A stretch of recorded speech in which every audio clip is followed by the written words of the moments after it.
money, baby, yeah. Money, baby, money, baby, money, baby, yeah. Money, baby, money, baby, money, baby, yeah. Hey, what's up, everybody? It's your boy Dr. O with another episode of The Finance Doctor. And today, we're going to talk about having a millionaire mindset. But first, if any of you have any burning questions about finances, banking, money, we want to hear from you. We want to hear your questions. So whenever you get a chance, go ahead and shoot me an email. And it's Clement, Clement, Ogunyemi, Ogunyemi, at 4qfinancial.com, or you can find me on Instagram at Dr. Clement O. That's DrClementO, and on Facebook, Clement Ogunyemi. Shoot me those questions and we'll answer them on the air. I want to hear from you guys. I want to hear what burning questions you guys have, what problems you've had with your finances, and we'll get them answered. We'll talk through them together. All right, deal? All right, so one big tip that I want to highlight when we're talking about having a millionaire mindset, the first thing we have to do is, if you want to be a winner, stop doing what losers do. Move around, figure out what winners are doing, and mimic that. Emulate what they're doing and become a winner as well. When we're looking at money, we have to learn how to be intentional with this money business. It's not a mistake. It's not by happenstance that you become a millionaire. It's intentional. You're making the proper decisions today that will affect your future. When you want to do better, because I'm in this with you, when we want to do better, you come out of where you are today, where we are today, and we look to the future. We want our future self to thank us. We want to look back 2, 5, 10 years from now and say, hey, I sure am glad I made that decision all those years ago, because now I'm in a better place. I'm much better off. I'm doing much better with my finances because I made that decision 2, 5, 10 years ago. Think about this with me. What's the largest debt that most of us have? That one thing that's just hovering over our head. For most of us, it's a mortgage. It's a big mortgage payment because we wanted to live the American dream and buy a home. Now, nothing against that, but think about it this way. What would you do if you paid it off today? How much money would you have to invest? And yes, I'll talk about debt a lot because it's literally that important, folks. It's literally that important. A lot of us are being held back because of debt. We can't go and do the things that we really want to do in life. We can't go and invest that money. So think about it this way. I'm a numbers guy. So most of us, we say, hey, man, I'm going to go get a mortgage. Oh, man, I got a great rate, 3% interest. Think about your interest rate this way. It's a penalty for you borrowing the money. So when we look at it that way, we start to think a little bit differently. Like, oh, man, they're penalizing me for borrowing this money. So let's just say we're paying 3 to 6% interest on our mortgage. Let's take that same money and invest it, or we're paying off our mortgage first and then we're investing that money. At a minimum, we're getting 6 to 12% returns on that money. I'm no mathematician, but that's double. You're doubling your money because you took the necessary steps. You paid off that mortgage and now you're able to invest your money. So I'm really not trying to hear, oh, well, I want to keep the mortgage because I'm getting that tax break. It's pennies, I assure you. Because one, I promise you it's less than your mortgage payments. And two, the returns you're going to get on your investment. I just showed you that. You go from 3 to 6% paying it to somebody else, a penalty in the form of interest, to getting a 6 to 12% return. Again, doubling your money. And don't be like some of my ancestors. You know, they went and they tasted freedom and they said, oh, no, I don't like this. Let me run back to the plantation where life was simple. Life made sense. You know, it's because that's what everybody always told me I should do. Stay on the plantation. Run. Run from the chains of debt. Run and never look back. Then what you do is you surround yourself with other winners. You surround yourself with other people that are pursuing those same goals that you're pursuing. Because if I'm saying, hey, I'm going to pay off my mortgage real quick and I'm going to go invest this money, and those around me are like, oh, man, we're going to keep our mortgage because we want to get those tax breaks, we're gonna butt heads. We're going to butt heads. Every time that conversation comes up, we're going to have a problem. And at some point, one of us is either going to drag the other down or we're going to part ways. So make sure that you're surrounding yourself with other winners and other people that are thinking the way that you think. Always, always, always stay focused and stay motivated. I can't say that enough. You have to stay focused and motivated to get to your goal instead of staying stagnant. And be intentional with this money game. So when we're looking at retirement, because most millionaires, all millionaires have a retirement plan. They have some way that they're going to say, hey, I'm not working ever again.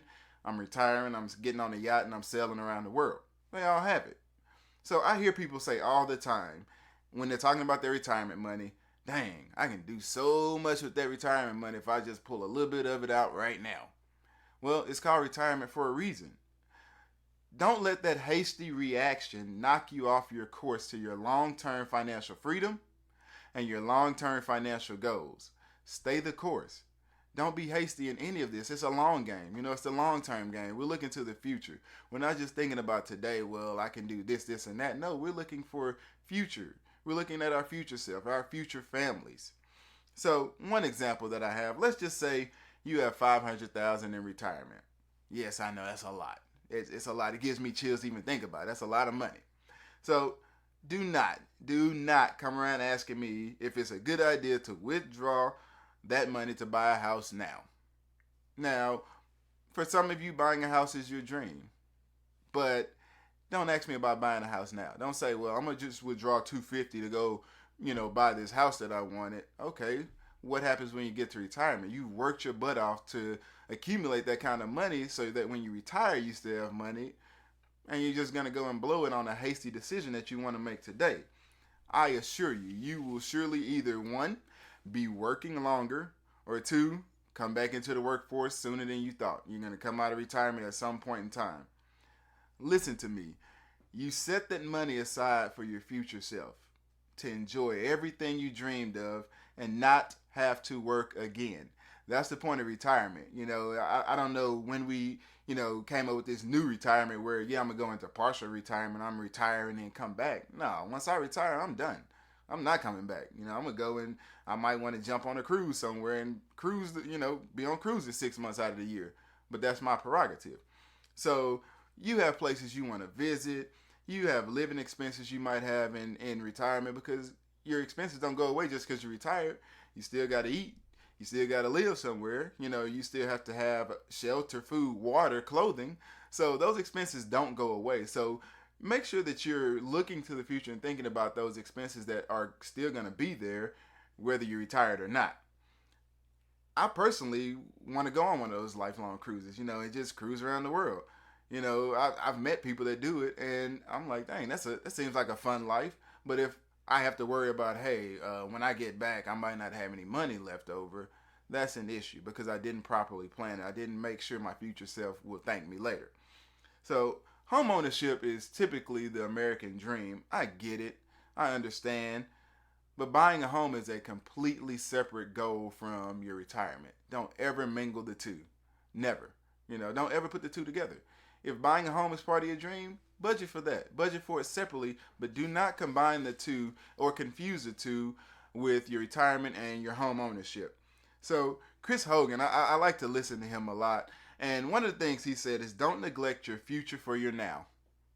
Let that sink in. Don't go and make a hasty decision. I can't repeat that enough. Don't make a hasty decision just because, hey, it feels good now, but your future self is going to regret every piece of that decision that you made. Don't neglect your future for your now.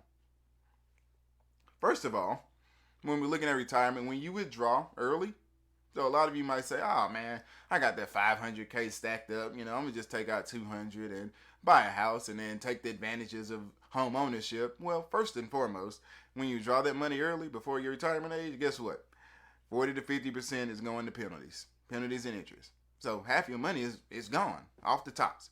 Then you got to pay income tax on it. So now what you do? You're like, whoa, my money is cut in half. I thought I was withdrawing 200K and you only end up with 100.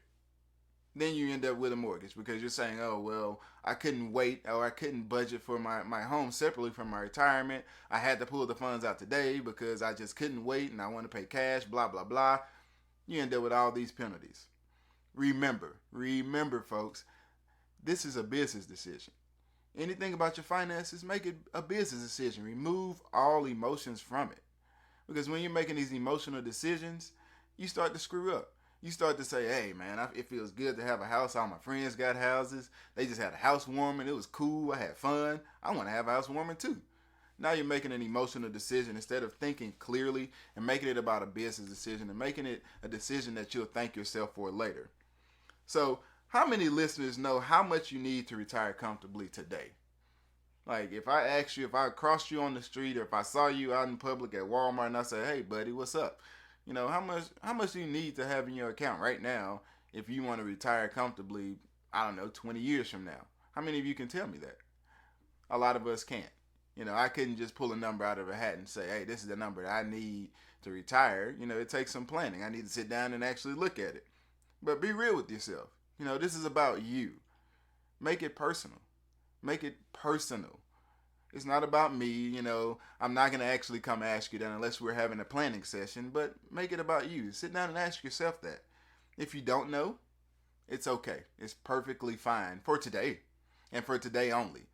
You know, because after today, we're going to be intentional with everything that we do. We're going to be intentional with anything that's dealing with money, and we're going to make it a business decision. So for today and today only, I'll let you slide.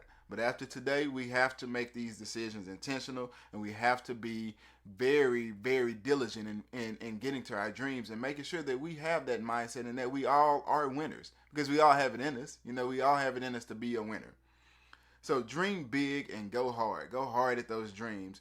But here's the biggest kicker. Know exactly what you want and how you're going to get it. That's how you properly plan, because you know, hey, I want to be a millionaire. Okay, a lot of people tell me that. I've heard many people say that. But then I turn around and say, all right, that's a great goal. How do you plan to achieve it? How do you plan to get there? And if you can't tell me that, then it's time to go back to the drawing board and map out a plan to get to those goals that you want to get to. But again, being intentional. I'm going to keep saying that word because I want it to sink in. Be intentional. Don't just say, I'm a just win the lottery, because good luck. You're going to be out there throwing all your money away. You're intentionally doing that. You're intentionally giving your money to the lottery of the state that you stay in, but you're not being intentional in your approach to get to what you need to get to. So I always hear about, you know, people talk about energy and these positive vibes and blah, blah, blah.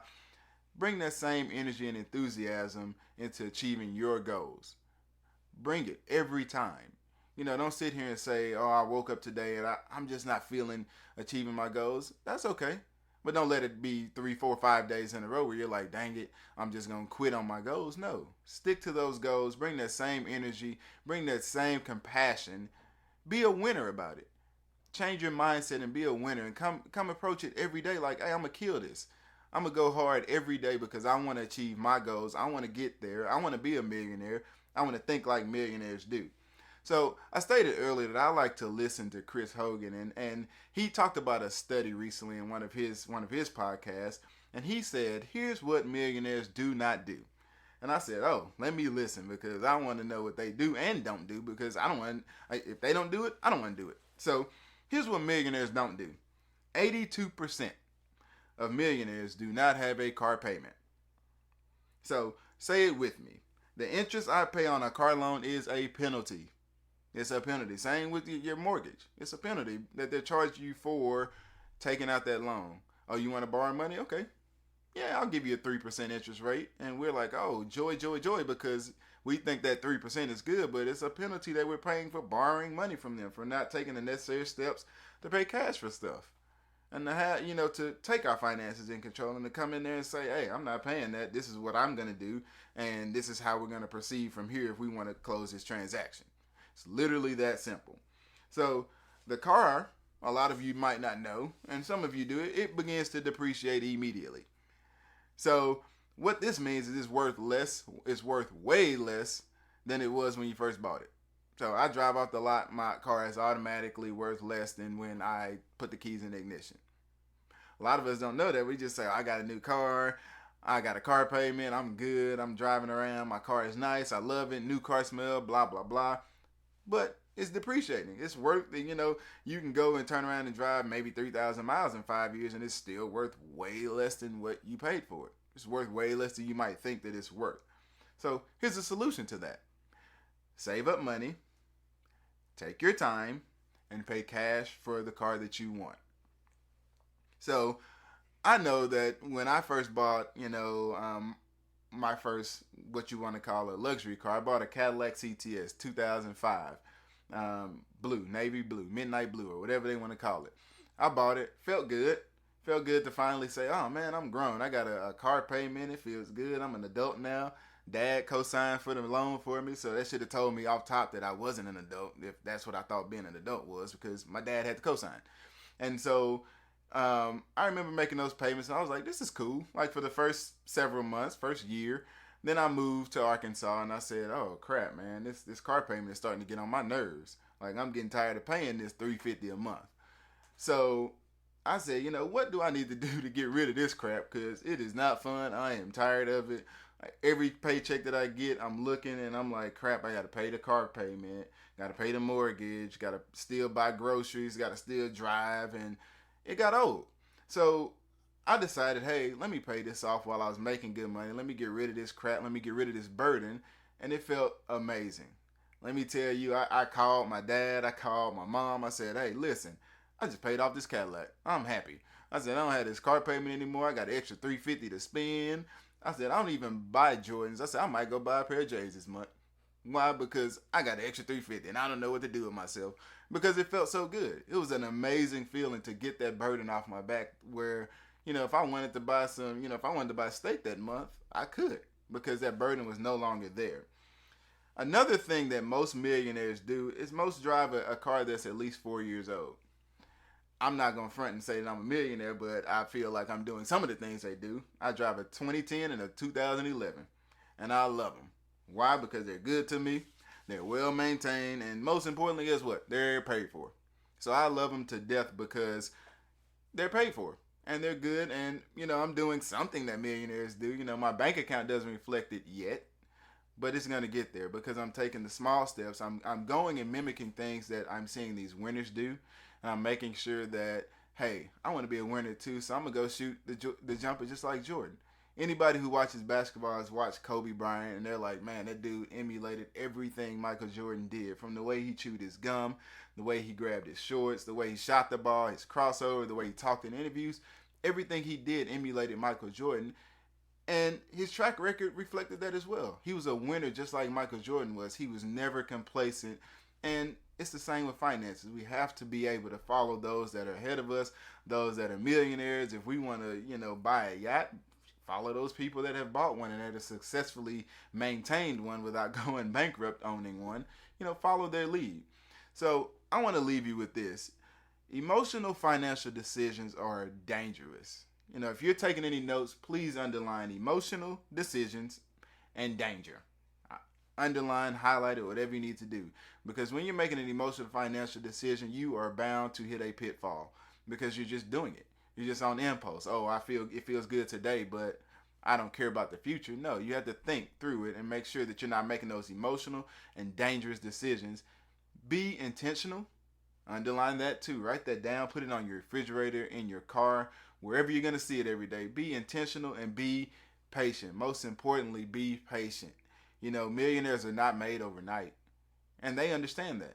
Any millionaire that I've talked to will tell you we weren't made overnight. This was hard work. This was perseverance. This was some sleepless nights, but we stuck to it. We knew what we wanted to do, and we stuck to it, and we were patient. We didn't rush the process. We let it happen, and we allowed it to unfold just like it should have. So one question I want to leave you guys with is, what are you willing to sacrifice today for your future dreams? There has to be something.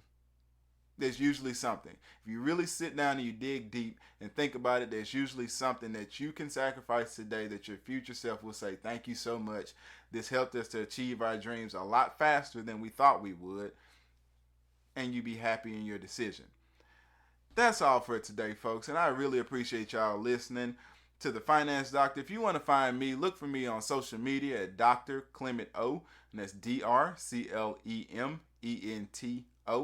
Or you can find me at www.4qfinancial.com. Peace out, everybody.